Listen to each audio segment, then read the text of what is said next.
Welcome, builders, to the Build Your Success podcast. Today, we hope you're building a business, building a career, building a lifestyle, whatever you're working on or towards. We want to be part of that journey. Here at the Build Your Success podcast, we do that through our coaching, training, and speaking events, but we also do that with special guests we bring to the podcast. I'm so excited to have my newfound friend, Matthew Winklestine, today. Matthew is the owner of Engaging Perspectives. He grew up in the heavy and the heavy and electrical construction industry. He served in various capacities as project management, safety, sales, and most recently in marketing. And he enjoys helping companies leverage digital marketing to enter new markets, influence industry conversations, and attract talent. So much needed in our industry today. But welcome to the podcast today, Matthew. Absolutely, Brian. Thanks for having me. And unlike I did for you, I appreciate you pronouncing my name correctly. And I didn't realize how much of a mouthful that opening was. I'll have to work on that. Well, hey, you've got a lot of experience. You've got a great background. You know, I got on this leadership journey by recruiting talent, if you will, through a workforce development thing, the ACE Mentor program. So I really appreciate that side of your experience. And now you help people just kind of represent themselves. But let's do what we do with all of our guests. Let's ask Matthew, what does leadership and being a leader mean to Matthew Winklestine? You know, I've thought about this a lot through my career because I've held different leadership positions. And one of the things that's perplexed me through my career is how some leaders become leaders because they don't make their team better. And what I tell when I became a director and started leading leaders, the thing that I told them, the simplest metric I want to look at is, do you make your team better? If you make your team better, then you're a good leader. If you don't make your team better, you're a good individual contributor. And so the way I believe you do that is aligning the company's goals with individuals' goals. And those don't always align, and being okay when they don't align and helping them achieve their goals, even if it works to them leaving the company. And my experience has been, if you can align those goals, you get the benefits, but then you also maintain long-term relationships. And the people that are walking out the door are typically walking out the door on good terms, and they're helping you backfill their position, not giving you their 2 weeks notice and catching you off guard. That is a great explanation of leadership. When I hear you talk about helping others, that's so important to leadership and growing and developing those that you're serving them is what happens here in leadership. If you're doing it the right way, you're not taking from them, you're actually helping them, like you said, helping them achieve their goals and their ambitions. You mentioned, asking them what those are and how to help them. What are some other tools and techniques that you used as a leader to help people grow and develop themselves? Once I could understand what they're so first it depending on what level of the organization you're at, people don't always know what they want. So helping them understand what they actually want, like everyone wants the shiny object, right? I did myself for a long time. I want the promotion. I want the title. I want more money. And so getting past that surface level answer and digging deep into like, what makes you happy? What adds meaning? And then trying to help them identify ways that they can do that with inside the framework of the organization and even outside the organization. So after we're able to understand what people want to achieve, then it's developing an individual plan for them to be able to achieve it. And then this is the less popular thing to say, but then holding them accountable to it. Like, hey, you know what? We talked about this. You said you wanted to achieve this, and you're not meeting those expectations right now. And is there something that I'm doing that's not allowing you to meet those expectations that you've set for yourself? Or do you need me to support you in a different way? Or do we need to change your expectations? And, that's the part of leadership that people don't like to talk about. But I know for me personally and other leaders that have been successful, if we didn't have those people in our lives that held us accountable at times when maybe we didn't even know how to ourselves or we weren't in that moment, I don't think any of us would be where we are. But a lot of people shy away from that. Matthew, great answer. And thanks for sharing those tools and techniques on how to improve those around you. But that accountability piece, as you say, it's the hard one. And it's also so lacking in today's world. It's all about let's play ping pong tables. Let's do all these fun activities. And those are great. I think those are great for the health and well-being of your employees. But at the end of the day, we have to produce a product and we have to be held accountable for meeting our clients' needs. And I think that personally, I thrive on that. When I meet my clients' needs, when I deliver something to a client, and I think others have the same ambitions. Yeah, we like to have fun together, do team building events, but at the end of the day, we're in business to deliver a service. So thanks for that. Absolutely. So in your application, this kind of just reinforces what you said, succeeding through helping others succeed. You know, we've heard about it, how we win friends and influence people, about how you help others and they help you. So how do you do this as far as succeeding and helping others succeed? As you have success, how do you share that with others? So I share it in a couple ways. The immediate way is training someone else to take my position. And so as a leader, I feel like we have a propensity and we have a requirement to look at what's next more than individual contributors. And so part of looking at what's next is looking behind you and saying, who are 2 to 3 people that I can start to teach what I do beyond the surface level? Who wants to take the time to learn what this next role is actually about, what it's going to take for them to be successful in it, and then continue to help them move through that journey. I think that's a huge component of helping people succeed, right? If they don't know what's next, or don't understand what the whole job entails, they're not going to be able to be successful. And then after that, it's and I do this a lot in my new role. It's finding ways to build trust. It's hard to hold someone accountable if they don't trust you. And so finding ways to be able to build trust and hold people accountable at the same time is challenging, but I think it's a prerequisite for other people to be success and for you to actually be able to help them. Because if they don't know and believe you care, they're going to look at you as you're just trying to meet your goals. And that's also why I'm very honest about what my goals are. Not everyone believes it, but I tell them, even with my clients now, the best possible relationship I can have is one where you don't need me in 12 to 18 months. And you know what? That means we may not work together for 2 to 3 years after this, but if I do a good job for you, I make you successful and you don't need me anymore, you're going to, number one, recommend me to others. You're going to be successful and you're going to appreciate the relationship. And then you're going to circle back to me when you do need something.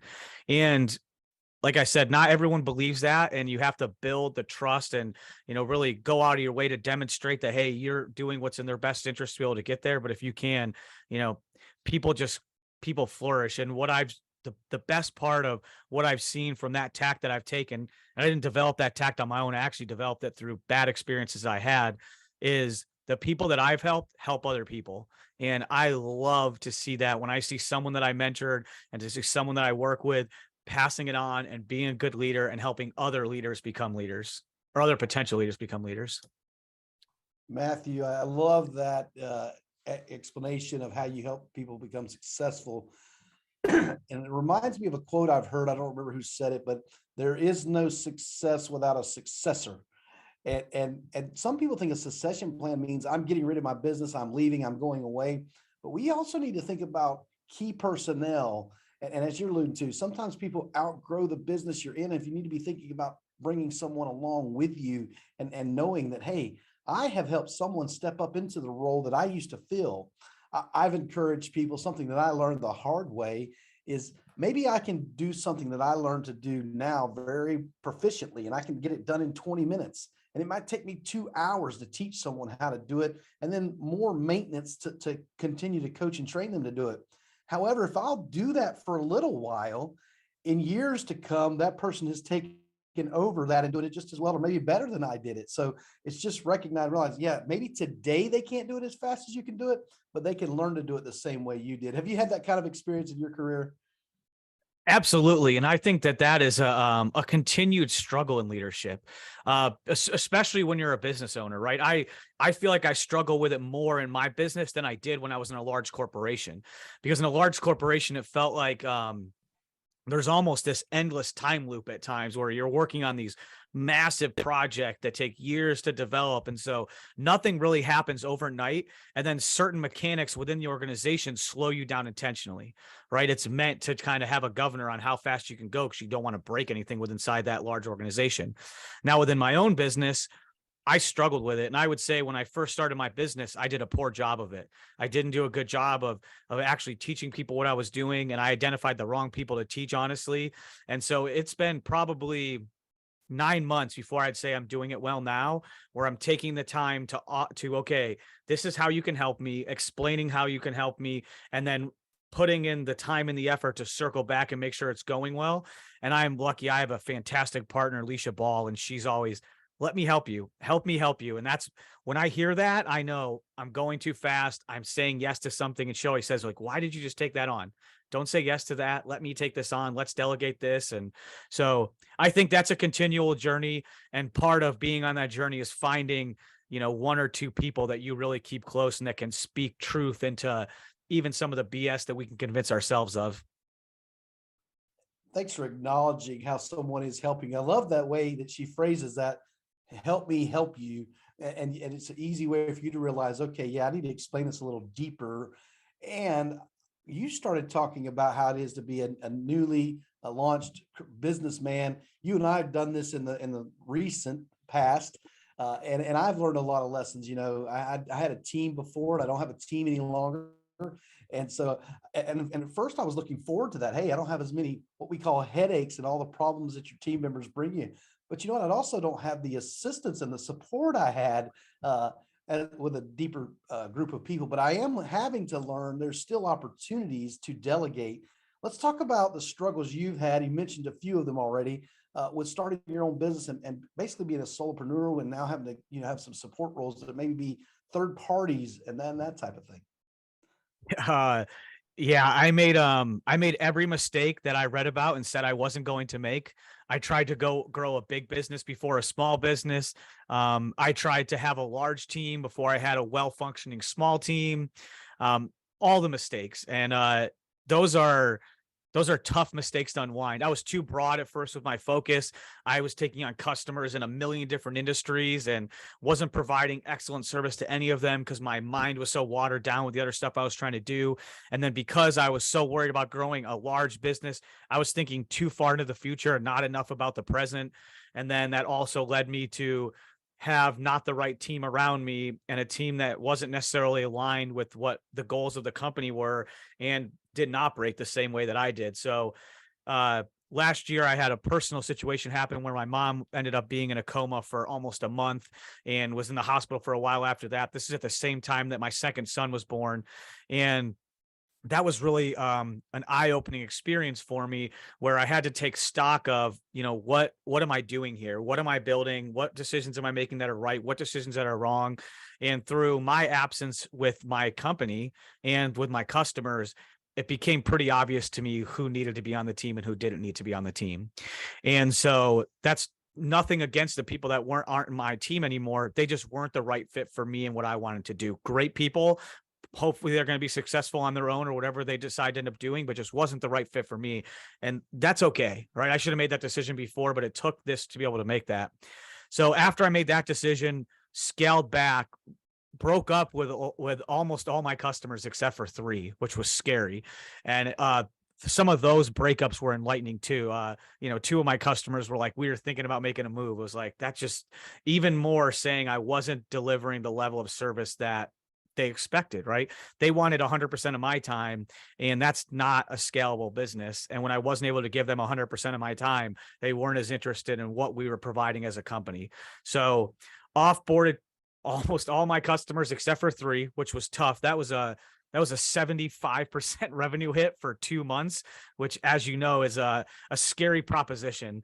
But worked through that, identified who needed to be on the company within the company, and then also realized you can do a lot with a small team and a good process. So now we look at finding the best of the best. And I've heard this quote and I've been using it recently. A players hire A players, B players hire C players. And I love that because that was my experience. And so it's impossible to think you can have a large team of A players because there aren't as many out there, but you can have a smaller team of A players. And with what we talked about earlier with aligning incentives and aligning objectives, a lot of the A players have their own thing, right? Like you're not going to hire me into an organization right now. There's no position, no title, no amount of money that someone's going to offer me that's going to make me say, yes, I want to go work for this organization. And so I came to that realization about myself. And I realized, if I'm just working with people that want a full-time job, that limits my ability to work with these people. And so what we've been able to develop over the last 3 to 4 months is a strong process that is prescriptive in what we expect, but allows the creatives freedom to do what they do well with inside that structure. And then we have a bench, an ever growing bench, because we're always looking for talent of individual contributors that have their own business that want to participate in my business in some sort of meaningful way. And that list continues to grow. We get the best of the best. We're able to have a lot of specialists that specialize in specific skill sets. And what's that meant for our customers is they get the absolute best product, and they get it honestly at a better price than you would think, because you hear good and it's expensive. And if you look at these people on an hourly basis, they are expensive. But if you go out and price the project, you quickly find out, wait a second, this isn't expensive. And then when you see the quality of the work, it's like, oh, okay, I understand now. Matthew, that's great. And for years we've heard about like fractionalized CEOs and those type of things. I think we're going to be seeing, and we are seeing with the technology and everything that's at our fingertips today, fractionalized, just random workers where they work for several people. They make a larger salary, but they're doing it for multiple people. And I think there has been some inefficiencies in the full-time employee role for certain jobs. And we're seeing where we can utilize it and work and collaborate with each other and be more efficient. So it's great. And people can set their own schedule when they do this. It's not for everyone. Not everyone can do their self-motivated and individual and work for 5 different companies, but some people can, and some people thrive in that. Absolutely. Absolutely. And I'm fortunate to have worked for some leaders that understand that. The last leader that I worked for, his name is John Gribble at Kiewit. It was like a master class in leadership. I had worked for good leaders previously. He's just at a different level than other people I'd worked for. Some of the people that I worked for have gotten to his level now, but he's just fantastic. And he very much thinks like that. He wants the best people around them, and he's flexible with what that looks like. Even with his full-time employees, he's flexible with, hey, how they add value. And he talks about like, this is what we have to achieve. How we achieve it, I'm not as prescriptive about. I just want you to show up well, and I'm going to be here when you have tough times, and understand that your work product's going to go down a little bit. But we need to maintain the minimum, and then when we need to hit the maximum. And he does. He developed me a ton, still continues to. He's a customer, a mentor, and a friend, and I wouldn't be where I'm at without him. He's one of those like probably 6 or 7 people I can say about that in my life. That's great. And I want to talk about mentors, because me and you share that passion. Sounds like that's one of them. But I want to continue on what we were just talking about. I was working with a construction executive group yesterday, and we were having a conversation. We're hearing a lot about work from home and flexibility and all these different ways to the new workforce. And our production workers, frankly, don't have that option or opportunity. So if you're going to be on a job site from 7 a.m. to 3:30 or 5:30, or be at a fabrication shop or whatever those roles are, they don't have that luxury to be able to work from home. And I said, what can we do? And thinking outside the box to give these people some flexibility in their schedule, because guess what? They have doctor's appointments. They have dentist appointments. They have things and problems in their family, just like our office people do, that are able to work from home and try to be creative. So being open-minded, like you said, to this new workforce, new work culture, that we just need to think of ways that we can include others in this. So what kind of ideas you have around that, Matthew? I have a couple. I think long-term, the problem solves itself, because I think that right now, I'm just going to be blunt here. Low skill white collar jobs pay well, and those low skill white collar jobs will not pay as well in the future. And high skilled technical professionals that are required to be places will continue to pay more. I saw something on Twitter from the creator of ChatGPT-3, Sam Altman, and he said right now it costs $300 to fix your pipe, and it costs $3,000 to create an app. How long does that sustain? And I think the point is that flips over time. I believe that 100%. I also think that, in today's day where there are so many projects and there are more opportunities, and almost every company I talk to is dealing with a labor issue, I think having direct conversations with your customers about whether you're pricing and staffing jobs, where it's, hey, before it was, we want the absolute minimum crew, right? So that's why attendance was penalized, and you gave bonuses for 100% attendance, because manpower is the most expensive thing, or work power is the most expensive thing. And I don't think that necessarily changes, but I think being honest with your customers about, hey, we have created this culture that allows our people to be able to take a day off or so. And then when we're fully staffed, we're going to be able to work on other things, but we can absorb X amount of absenteeism because we've structured the job this way. And then I think the other thing is embracing more of technology. So, looking at ways that construction companies, and they haven't always been, embrace technologies to make their work more efficient, where maybe a group of 5 extremely talented craftspeople can do what it used to take 10 because you need helpers. There's all kinds of advancements in robotics and process, and technology isn't always necessarily a robot or a tool. Sometimes technology is a process that allows people to be able to move quicker in their actual work and maintain safety at the same time. That's great. There's so much advancement in technology. It's a fast moving thing. And then again, same group of people I was speaking with yesterday, I was like encouraging them, if you don't adopt this technology, your competitor's going to. And so if people Yes. are standing up saying it's going to take away jobs, I understand that, but if you don't do it, your competitor is going to do it. So need to be on top of this and embrace and explaining it to your employees so they understand the value of it. That's amazing.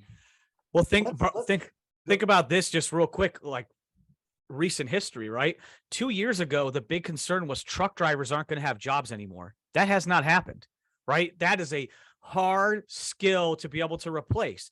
Construction workers are even harder. They carry around so much information. And so are they going to be the ones that their skill continues to go down in value? No, I think it continues to go up. It's all of a sudden now there's writing tools, right? You and I were talking before we started airing about how we're able to do some things with artificial intelligence technology that makes our process to create podcasts, to be able to create written words, spoken word, video way faster than we ever have before. And so I think that continues to work through. And I love what you said about craftspeople, because I've heard that, especially when I was in the field. I heard it a lot with automatic welders. We don't want automatic welders, right? We need a welder in here. And now I think some people have experienced what it's like to be on these projects that are understaffed.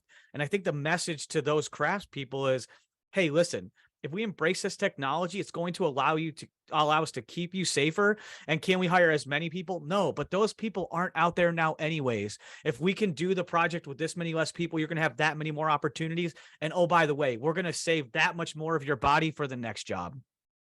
Exactly. That's what I was making the case for the benefits of adopting the technologies is so important.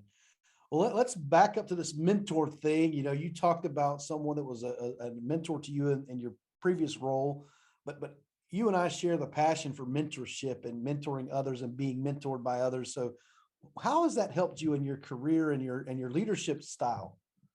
Oh, I, I don't say this flippantly. I would not be anywhere remotely to where I am without mentorship. Um, I was an accidental professional, so I was going to school. Honestly, I was going to school to play college basketball at a small junior college. I wasn't going to college. I was going there to play basketball. And soon after playing, I realized, oh, guess what? 6'1" and slow doesn't really do that well on the college level. And I was able to take stock of what it was going to take for me to be even remotely as successful as I thought I could be or wanted to be. And I realized it just that's not what I wanted to do. And at that time, I wanted to be a high school history teacher. I still love history. I still have a teaching heart. I brought that into what I do now. But I thought I was going to go back to school, be a high school history teacher. And this is what I wanted to do. And then it was actually my dad that said, you can be a high school history teacher if you want, and, you can take that path. But, a lot of these things that you like to do and a lot of this ambition you have, and you're not really going to get there being a high school history teacher.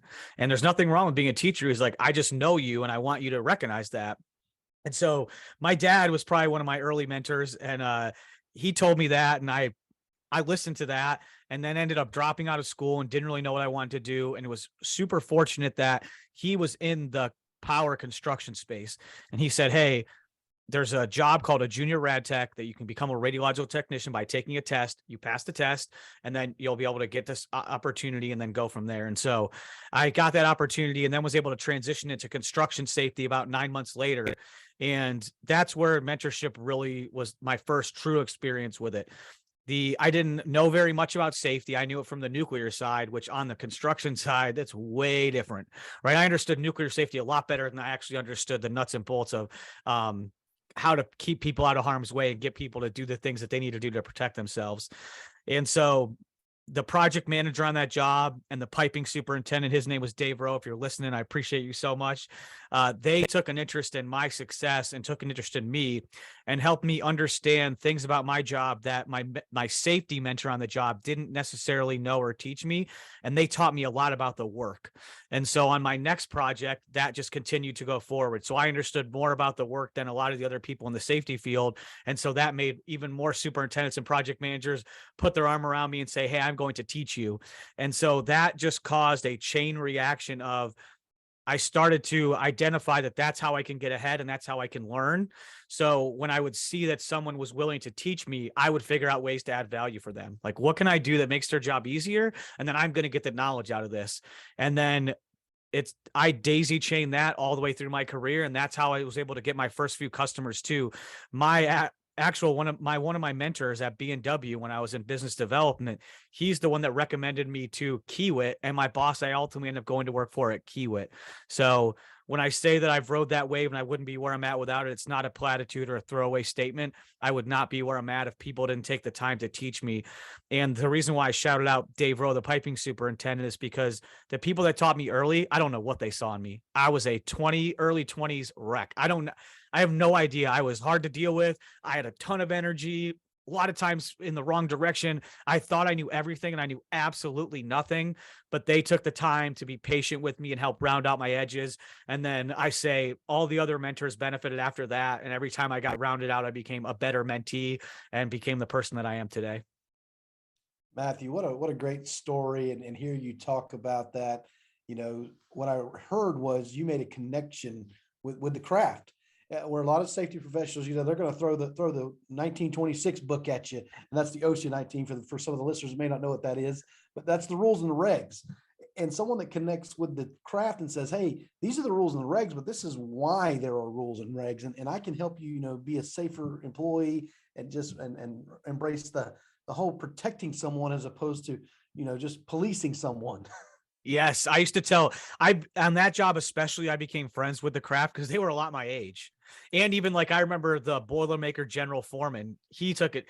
I was the same age as his son, and his son had just gotten the craft. So he really took an interest in me. And I used to always tell them, and I told them through my safety career, listen, I'm going to fight for you. I'm going to fight for you in the office. I'm going to fight for you to make sure you have the things that you need. What I need you to do for me is when there are situations that you might not believe it's a hazardous situation, but it's a compliance issue, I need you to comply. Most people do the big things because they don't want to hurt themselves. But people get hurt in situations where they aren't necessarily acknowledging that it's a hazard, or it truly is just a compliance issue, right? And so I was able to barter with that credibility with them of like, hey, don't make me come out here and see this, right? Like, come on, don't make me come out here and have this conversation with you because I have your back. I've supported you. I've tried to make sure you're taken care of. I need you to do the same respect for me. And that worked out well for me through my safety career. That is wonderful, man. We covered a lot of ground here today. We talked about leadership, mentorship, having our own businesses, and now we finished it out with safety. So that's great. Well, Matthew, how can our listeners find out more about you, social media, the website, whatever you want to tell them how to get in contact with you and find out more? Best way is to follow me on LinkedIn. I produce content on a daily basis. I connect with great people like Brian, support their work. He's been on my podcast before. I have a podcast. You can check that out. If you're interested in working with me, then just send me a message on LinkedIn. We actually don't have a website right now, which is odd for a marketing agency, but it's because of some of the things we discussed earlier. I'm very intentional about the clients that I take on. So if you're listening to this and you're wondering, how do we attract customers or new markets? Reach out to me. If you're wondering how to grow a brand to attract talent, reach out to me. And this is a new one I've been working on. If you're thinking about how do we influence the safety culture on your project, that's another new one we've been working on. Would love to talk about that with you as well. That is great. And you definitely exemplify and help people through those things. And I think it's all about, marketing and convincing people to do the right thing is basically what it boils down to. And that's what you do through your social media posts and through consulting that you do with your clients. So thanks for being on the podcast today. For our listeners, we thank you for listening to the Build Your Success podcast. Share this podcast with others. I know Matthew dropped some amazing nuggets that your friends and family could use. Thanks for listening to the podcast today. Remember to build yourself and then build others.